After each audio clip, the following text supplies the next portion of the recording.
हरे कृष्णा। अगले साल सन 2027 इस्कॉन के लिए बहुत महत्वपूर्ण वर्ष है। 2027 में इस्कॉन अपने प्राकट के 60 साल और शील प्रभुपाद के तिरोभाव के 50 साल का उत्सव मनाएंगे। आज का ड्रामा का शीर्षक है जगत गुरु शील प्रभुपाद का प्रयाण लीला।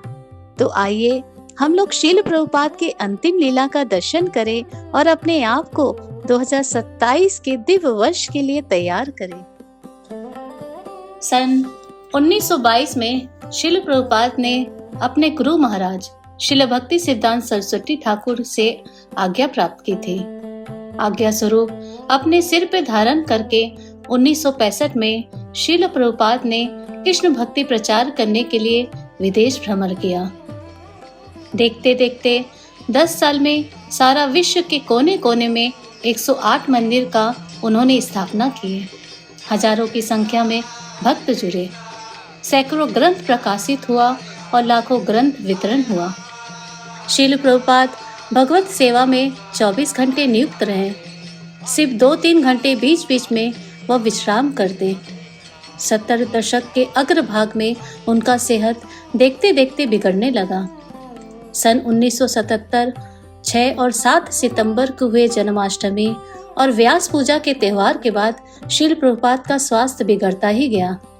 वे कुछ खा पी नहीं पा रहे थे। उनका शरीर बहुत ही क्षीण होते जा रहा था और बड़ी कठिनाइयों से भक्त उन्हें मुंबई तक ले आए और फिर वृंदावन पहुंचे। एक चिकित्सक अगले दिन उपचार करने आया जिसका नाम था वनमाली कविराज। वह प्रतिदिन उपचार करने आते थे। एक दिन वह भक्ति चारू स्वामी से कहते हैं,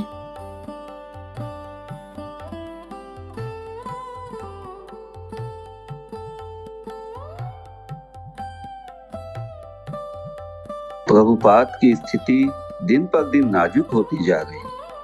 पहले जो दवाएं कुछ असर कर रही थी, उन्होंने भी काम करना बंद कर दिया है। दवाइयां कुछ अब असर नहीं कर रही। आगे इनका इलाज इन दवाओं से करना व्यर्थ ही जा रहा है। श्रील प्रभुपाद की स्थिति गंभीर हो रही है और हम कुछ नहीं कर पा रहे हैं। भक्ति चारू महाराज यह बात तमाल कृष्ण महाराज को बताते हैं। गुरुदेव, आपकी हालत बहुत नाजुक है। आपको बड़े से बड़े डॉक्टर से इलाज कराना होगा।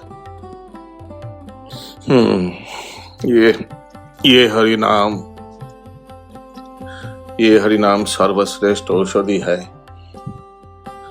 हमें कृष्ण से प्रार्थना करना चाहिए और उन पर ही आश्रित रहना चाहिए। हरीशोरी प्रभु ने शील प्रभुपाद के लिए दिल्ली के एक ज्योतिषी से सलाह लिया। वह दिल्ली से वृंदावन आकर उत्सुकता से प्रभुपाद को बताते हैं, गुरु महाराज, मैं दिल्ली के एक ज्योतिष के पास गया था। उसने आपके लिए यह सलाह दिया कि शिवजी के एक मंत्र का जाप 10 ब्राह्मणों द्वारा 21 दिनों तक कराया जाए। उससे आपके स्वास्थ्य बिल्कुल ठीक हो जाएंगे। हमारे पास महामंत्र है। अन्य मंत्रों की कोई जरूरत नहीं है। श्रील प्रभुपाद, क्या ज्योतिष की ये गणनाएं भक्ति पर भी लागू होती हैं? ऐसे ज्योतिषी पर धन बर्बाद मत करो। ये ज्योतिषी सब कर्मी होते हैं। हमें कर्मियों से कोई वास्ता नहीं रखना चाहिए। हमें केवल हरिनाम कीर्तन पर विश्वास रखना चाहिए। यही वास्तविक कार्य है। तभी शील प्रभुपाद की बहन पिशी माँ वृंदावन में प्रभुपाद से मिलने आए। उनकी आंखों से अश्रु बहता जा रहा है। गुरुदेव, पिसीमा एसेছেন। থাক থাক, উঠতে হবে না। प्रभुपाद जी ने भक्ति चारू स्वामी से कहा, আমার दीदी के जिज्ञासा करो कि वो कब आए। उन्हें कहो मैं अपने बेटे चंद्र के साथ आज सुबह आई हूँ। इन दोनों में यानी शील प्रभुपाद और उनकी बहन में जो वार्तालाप हो रही थी वह भक्ति चारू स्वामी के द्वारा हो रहा था। उनसे पूछो कि वो कहाँ रुकी है। ओनाके बोलून इमली तला में गोसाई महाराज के मठ में मैं रुकी हूँ। वो वहाँ क्यों रह रही है? এখানে কেন থাকছে না? मेरा पुत्र मुझे वहाँ ले गया था। ওনাকে বলো वो दोनों हमारे गेस्ट हाउस में रहेंगे। আমার জন্য उनसे पूछो हमारे लिए क्या वो रसोई करना पसंद करेगी। उनके जिज्ञासा करूं कि क्या खाना पसंद करेंगे। उनके बोलो वो जो चाहे वो बना सकती है। वो चाहे तो खिचड़ी भी बना सकती है। দাঁড়াও, তোমার জন্য কিছু ভালো রান্না করে আনছি।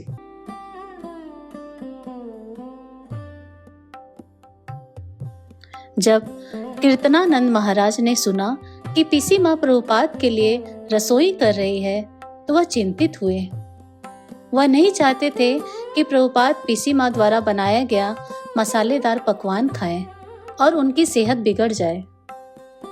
गुरुदेव, आपको ऐसी स्थिति में मसालेदार पकवान नहीं खाना चाहिए। कीर्तनानंद महाराज बार बार तर्क दे रहे हैं। क्या तुम सोचते हो कि मैं नहीं जानता कि क्या करना है और क्या नहीं? कभी भी ऐसा मत सोचना कि तुम अपने आध्यात्मिक गुरु से बेहतर जानते हो। मैं केवल पीसी माँ को प्रसन्न करने के लिए ही रसोई करने दे रहा हूं, बुझले? वह मेरे लिए रसोई करना चाहते हैं, इसलिए मैं अवसर प्रदान कर रहा हूं। कीर्तनानंद महाराज बिना कुछ कहे कमरे से बाहर चले गए। कुछ देर बाद पीसी माँ द्वारा बनाई गई अनेक प्रकार की व्यंजनों की थाली भक्ति चारू स्वामी लाते हैं। ये लीजिए गुरुदेव, পিসিমা আপনার জন্য একটু কিছু বানিয়েছে, দেখুন। प्रभुपाद ने केवल एक के बाद एक व्यंजनों को थोड़ा थोड़ा सिर्फ चखा।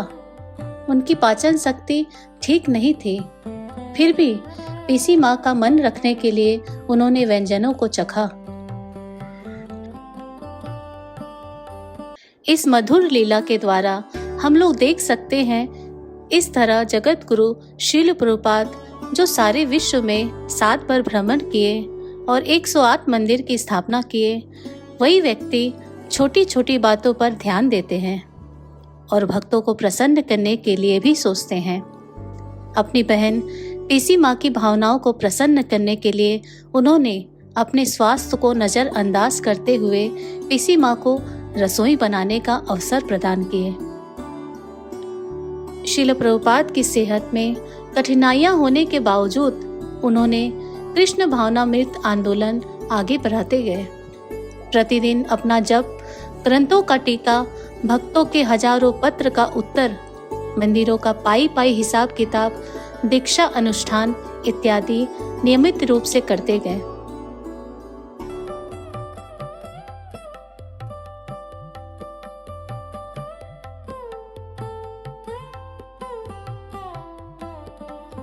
एक दोपहर लोकनाथ महाराज शिल प्रभुपाद से मिलने आते हैं। लोकनाथ महाराज का मुख्य सेवा था पद यात्रा, जिसमें वह पैदल और बैलगाड़ी पर सवार होकर पूरे देश में गांव-गांव जाकर भगवत वाणी का प्रचार करते थे। लोकनाथ महाराज तीर्थ यात्रा के विषय में प्रभुपाद को बताए। और लोकनाथ, बोलो तुम्हारा पद यात्रा केमन चलता है?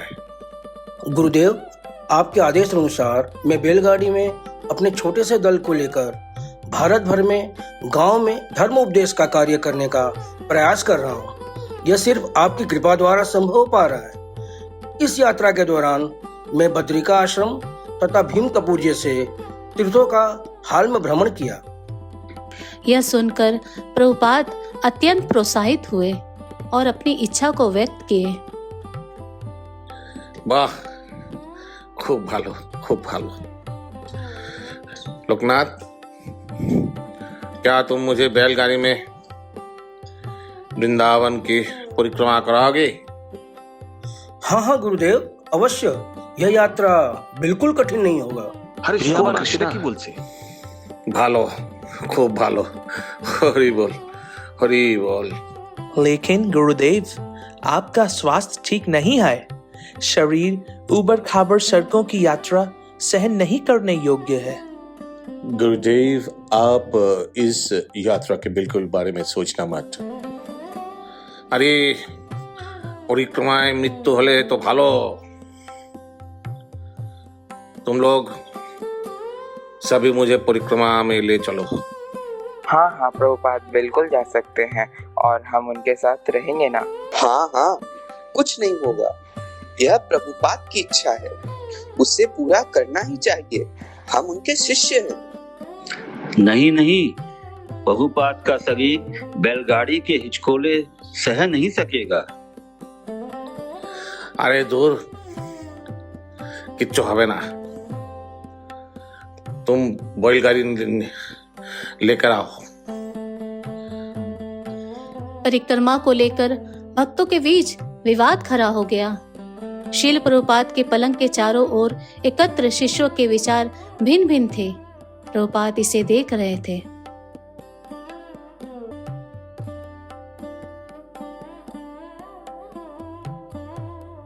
अगले दिन बैलगाड़ी की व्यवस्था की गई। गुरुदेव, बैलगाड़ी की व्यवस्था हो गई। साधु साधु। हम लोग परिक्रमा वृंदावन नगरी करेंगे या केवल 7 गोस्वामियों के मंदिर का? गुरुदेव, अगले दिन गोवर्धन पूजा भी है, तो हम लोग गोवर्धन परिक्रमा भी कर सकते हैं क्या? हाँ, ठीक बोला छो। हमरा गोवर्धन परिक्रमा करबो। किंतु तमाल कृष्ण, भावानंद और भक्ति चारू स्वामी ने परिक्रमा का दृढ़ता से विरोध किए। नहीं गुरुदेव, आप मत जाइए। अरे एक दिन की बात है, विश्वास करो, मैं एक दिन में नहीं मरूंगा। और लोकनाथ अनुभवी है। परिक्रमा के लिए 2 बैलों की व्यवस्था हुई, परंतु भक्ति चारू महाराज बहुत असंतुष्ट लग रहे थे। मैं कैसे प्रभुपाद जी को जाने से रोकूं? मैं तो अयोग्य हूँ। फिर रात में प्रभुपाद विश्राम करने गए। तभी सभी भक्तगण से भक्ति चारू महाराज बोले,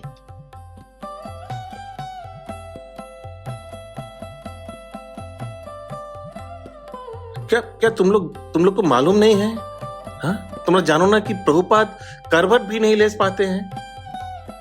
थोड़ी सी भी असावधानी होता है तो उनको पीड़ा होने लग जाती है। और इस हालत में तुम गड्ढे में और चट्टानों में बैलगाड़ी की सवारी कराना चाहते हो प्रभुपाद को? यहाँ कक्ष में रजाई और हीटर होने के बावजूद श्रील प्रभुपाद को ठंड लगती है। यह बात सुनकर किसी ने भी एक शब्द नहीं कहा। तभी श्रील प्रभुपाद शांति तोड़ते हुए, अच्छा ठीक है, बाबा जी महाराज शाम को आएंगे तो मैं उन्हीं से पूछ लूंगा। शाम को बाबा जी महाराज शिल प्रभुपाद के कक्ष में आए।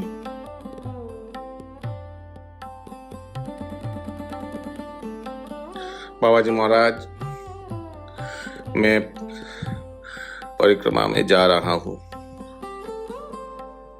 आप भी मेरे साथ चलिएगा? हाँ हाँ अवश्य, मैं आपके साथ चलूंगा।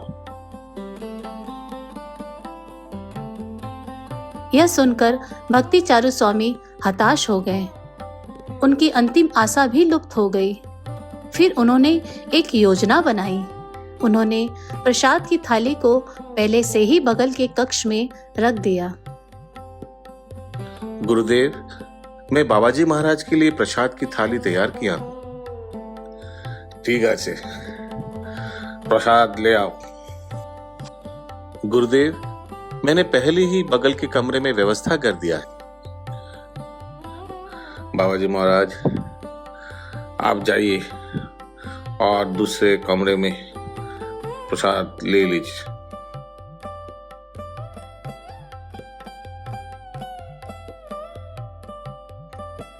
बाबाजी महाराज, ध्यान से सुनिए, एक गंभीर समस्या है।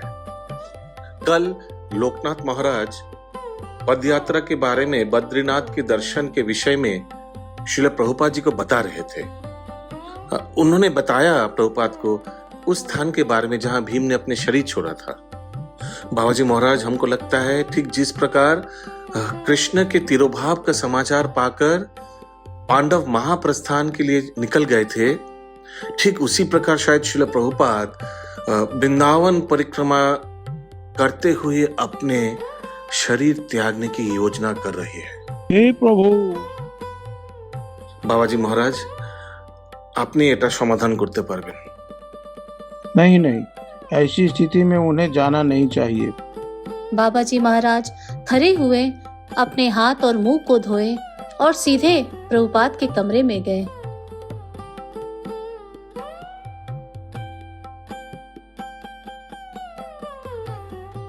मुझे नहीं लगता है कि आपके लिए इस परिक्रमा में जाना उचित होगा। ठीक है, अगर आपको ऐसा ही लग रहा है तो हम नहीं जाएंगे। तभी भक्ति चारू स्वामी ने राहत की सांस ली। हे कृष्णा, धन्यवाद धन्यवाद। Old age is second childhood. इस मधुर लीला से हम लोग देख सकते हैं कि प्रभुपाद किस प्रकार अपने अंतिम दिनों में एक शिशु की तरह लीला करते हैं। ठीक जिस तरह एक वृद्ध पिता वृद्धावस्था में अपने पुत्र के ऊपर निर्भरशील हो जाते हैं। यह भी देख सकते हैं, अपने शारीरिक दूर अवस्था के बावजूद श्रील प्रभुपाद हमेशा उत्साहशील थे, चाहे वो गिरिराज परिक्रमा की हो या विदेश प्रचार।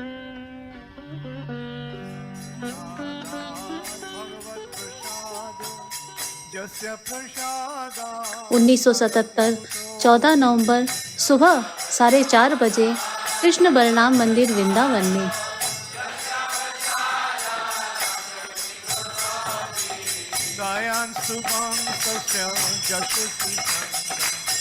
वंदे गुरु श्री चरण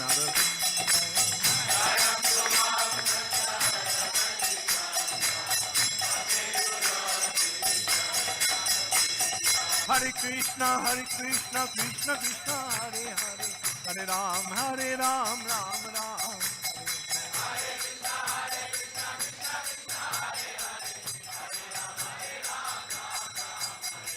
5 बजे ठीक मंगला आरती के बाद दामोदर प्रसाद भागते हुए आए और सभी भक्तों को बताए। अरे सुनिए सुनिए, प्रभुपाद की स्थिति बहुत गंभीर होती जा रही है। कृष्णा। उन्होंने 12 घंटे से मूत्र त्याग नहीं किया और अगर वह जल्दी ही मूत्र त्याग नहीं करेंगे तो वह अपना शरीर छोड़ देंगे। कृष्णा। सभी दौड़ते हुए प्रभुपाद के कक्ष में जाते हैं और देखते हैं कि प्रभुपाद ऐसी शारीरिक दूर अवस्था के बावजूद बिस्तर पर लेटे हुए, गले में माइक लगाकर और हाथों में डिक्टाफोन लेकर श्रीमद् भगवत के 10वें स्कंद के 13वें अध्याय पर टीका कर रहे थे। गुरुदेव, अब बहुत कष्ट में है। क्या मैं रिकॉर्डिंग बंद कर दूं? नहीं, ये कष्ट शरीर का है। हमार गुरु महाराज आदेश एखोनो बाकी আছে। जब तक मेरा शरीर में एक सांस भी है, मुझे कृष्ण के बारे में बोलना है। यही मेरा जीवन है।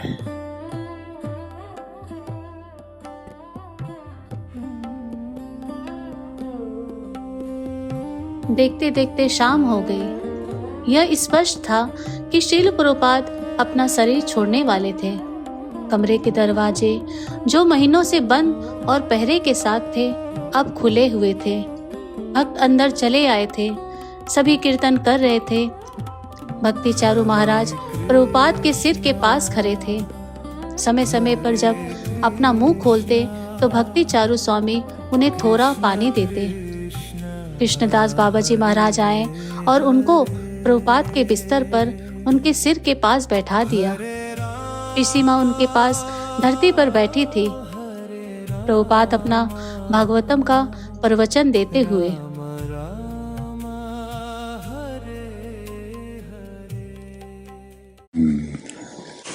নষ্টপ্রায়েষু অবদ্বে নিত্যং ভাগবত।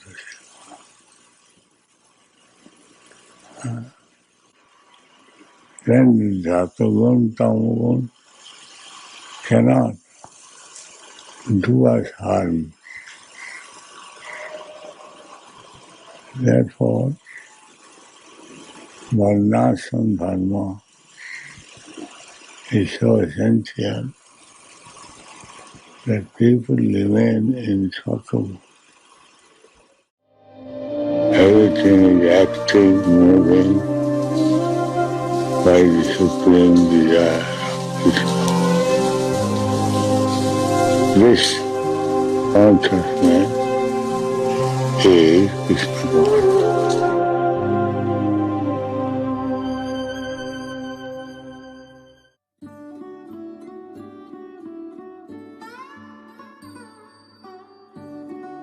भक्ति चारू महाराज श्रील प्रभुपाद के मुंह खोलने पर थोड़ा थोड़ा जल डाल रहे थे। एक समय जब श्रील प्रभुपाद ने अपना मुंह खोला और भक्ति चारू महाराज पानी की कुछ बूंदें डालने वाले थे, तभी बाबाजी महाराज ने उन्हें टोका, अभी जल मत दो, प्रभुपाद अभी भी हरे कृष्ण महामंत्र का जप कर रहे हैं। यूं तो प्रभुपाद कोई आवाज नहीं कर रहे थे, लेकिन उनकी जिह्वा लय में हिल रही थी।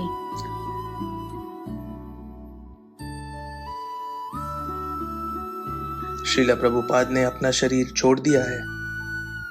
नहीं नहीं नहीं, कृपया ध्यान से देखिए। प्रभुपाद हमें नहीं छोड़ के जा सकते।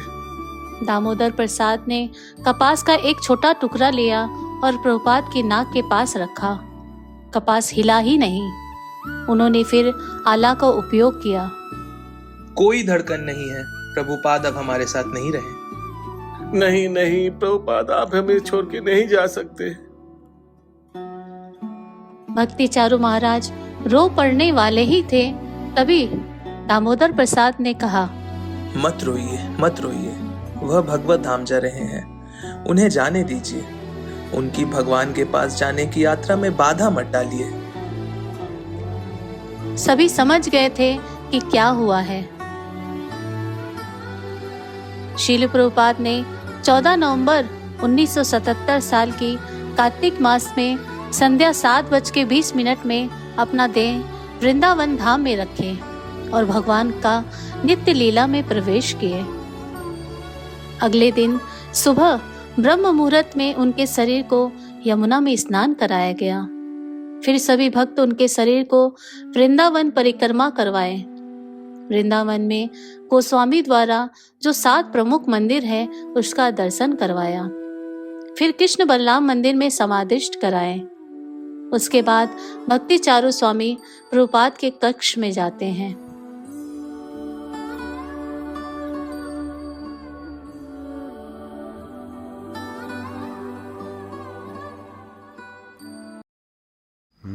जियानिलो प्रेमो धन करुणा प्रचुर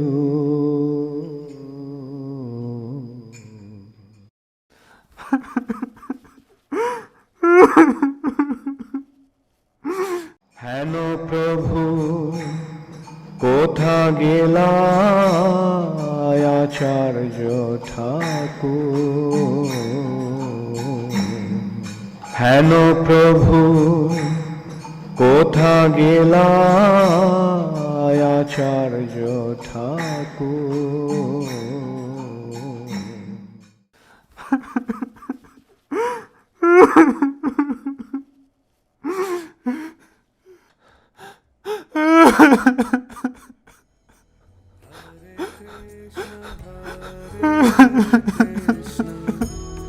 कृष्ण कृष्ण हरे हरे हरे राम राम राम हरे हरे हरे कृष्ण श्रील प्रभुपाद अपने जीवन के अंतिम दिनों में शारीरिक कष्टों का सामना किए, लेकिन उन्होंने भगवान श्री कृष्ण की सेवा और उनके नाम का स्मरण कभी नहीं छोड़ा। उनका जीवन हमें सिखलाता है कि कठिन परिस्थिति में भी भगवान के प्रति विश्वास और भक्ति बनाए रखनी चाहिए। श्रील प्रभुपाद के शब्द आज भी उनके ग्रंथों में जीवित हैं। ऐसे महान गुरु को हमारा कोटि कोटि प्रणाम।